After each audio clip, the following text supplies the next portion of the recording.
من نمی ترسم،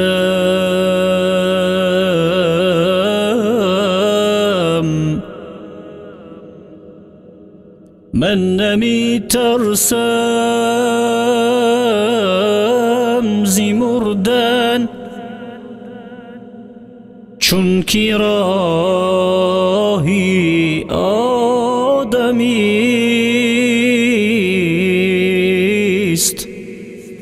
لیک از آن ترسم،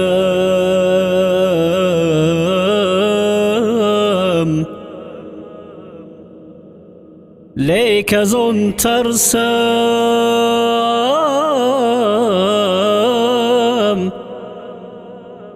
که عمری من بسا اندر کمیست،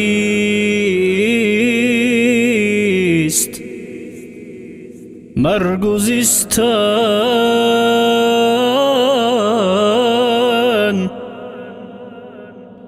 ای مرگ و زیستن در یدی من نیست، مخصوص خداست جسمی من،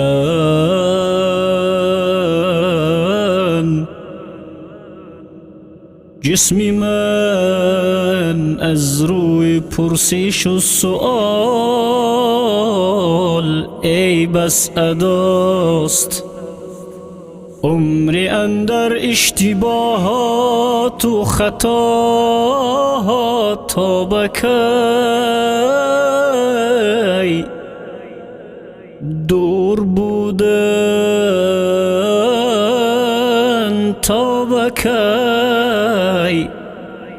از محفلی طلاب می، بس جهان گفتیم،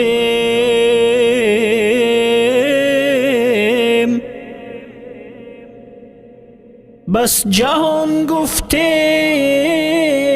و دادیم،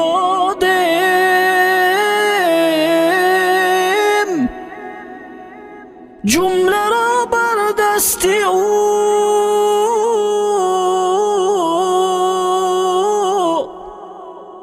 بی خبر از امر معبود،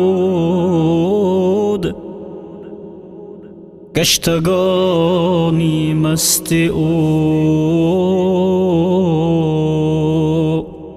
یا اله، یا اله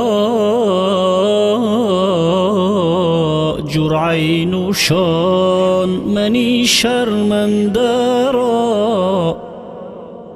تا توانم وصل سازم زنجیری خود کنده را.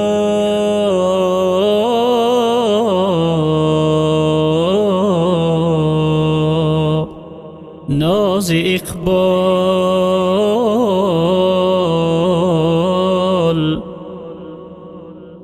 ناز اقبال را پذیر